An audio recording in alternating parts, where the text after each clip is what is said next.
আসসালামু আলাইকুম রহমতুল্লাহি বারাকাতু। আশা করি আপনার ভালো আছেন আর আমিও ভালো আছি। তো আপনারে আমি অনেক কষ্ট দিয়েছি ভাইজান আমি আপনারে।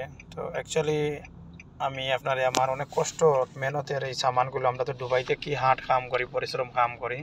তো আমার ঘরের এই সামানগুলো দিয়েছিলাম হাউজের সম্পূর্ণ সামান, আর আমার আম্মার লাগি তোরা দুধ, আর আমাদের ওই ফ্যামিলির জন্য তোরা মশলা ওসলা, আর এই আপনার ঘরের হাউজের সামান সম্পূর্ণ, যেমন হান্ডি বাসন ইয়ে আছে না, এরকম জিনিসটা দিয়েছিলাম। আর যে লাইট উইট এই কিছু, তো এটা দিছি আমি আপনার এই সামানটা বাংলাদেশ এয়ারলাইন্সের সাথে দুবাইতনে সিলেট ডানোটা ইয়ার কারকতনে।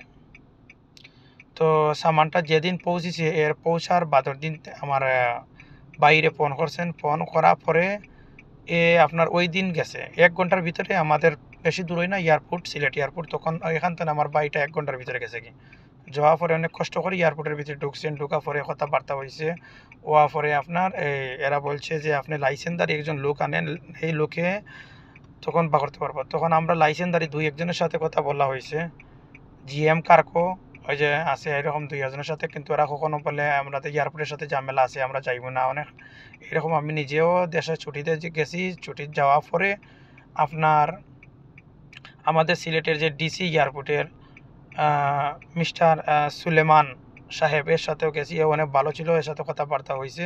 তখন এ আমাদের কথা মিলাইয়া দিয়েছেন আপনার সুপারের সাথে যাওয়ার পরে কথা বলার পরে আজকাল এইরকম করার পরে তো আমরা দৈনিক প্রতিটা সময় আমি সিলেট এয়ারপোর্টে আমি নিজে ২ মাস ছিলাম দেশের ছুটিতে, কিন্তু আমি নিজে ফ্যামিলিরে টাইম দিতে পারছি না, কিন্তু আমি সিলেটের এয়ারপোর্টের সাথে প্রতিটা সময় গেছি, কিন্তু কোনো জিনিসের আমরা একটা দাঁড়া দিশা পাই নাই। এরা বলছে ঢাকাতে যাওয়ার জন্য, তখন আমি লাস্টে দিয়ে ঢাকাতে যাওয়ার জন্য বলছিল, তখন আমরা তো ঢাকার এয়ারপোর্টে কেউ সাথে পরিচয় নাই, সাক্ষাৎ না। এরপরে আমি দুবাইতে আসার পরে অনেক সময় ইমেল অনেক সময় আপনার দিয়েছি, ইমেল করছি, ফোন ফোন করার পরে বলে এরা বলে আমার দায়িত্ব নাই, এ বলে আমার দায়িত্ব নাই। তখন আমরা কি করবো, আমরা প্রবাসী লোকজন, আমরা তো যে সময়টা যাই দেশের মাধ্যমে, কিন্তু ওইটা আমি নিজে আমার নিজের ফ্যামিলিরে টাইম দিতে পারছি না স্যার। তো আল্লাহ আপনাদের ভালো করব, যদি না আমার এই সামানটা দেন। এই সামানটা আমার ঘরের সম্পূর্ণ হইলো আমার ঘরের সামান।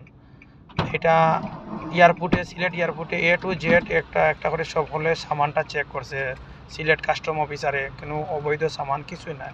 এটা আমার ঘরের সম্পূর্ণ ঘরের হাউজের সামান, যেমনভাবে হান্ডি বাসন পাতিলা এমন আছে না আপনার, লাইট, তারপরে আপনার এইগুলো যা আছে যে দুধ, তারপরে আপনার ওই বাচ্চাদের চকলেট, তারপরে আপনার মশলা, এইরকম সম্পূর্ণ সামান, ব্ল্যাঙ্কেট, কাপড়।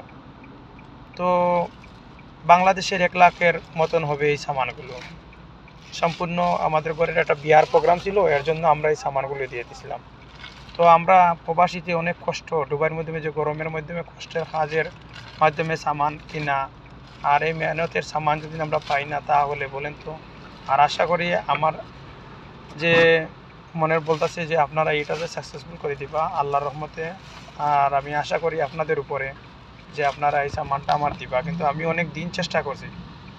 আপনারা যদি সিলেট এয়ারপোর্টে অনেকের সাথে ফোনে কত হয়েছে, অনেকের সাথে, কিন্তু কেউ এইটা ছাড়া দেয় না। সাইফুল, মুমিন অনেক আছে। এরপরে আপনার এই যে সুপার, কয়েকদিন পরে পরে বলে আমাদের সুপার চেঞ্জ হয়ে গেছে, আমরা নতুন সুপার আসছে, দেখতাছি করতাছি।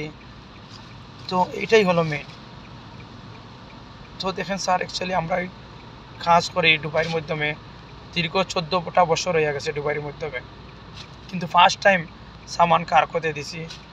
অন্য অন্য দেশের লোকজন আছে, পাকিস্তানের লোকজন, তারা দিন কারকোতে করে ২ টাকা করে, ২ টাকা ৩ টাকা, ৩ দিরহাম, দুবাইয়ের ৩ দিরহাম ২ দিরহাম করে। আমরা দিন কারকোতে দেই, শিপিং কারকোতে, তাহলে আমাদের ১৬ দিরহাম নেয়।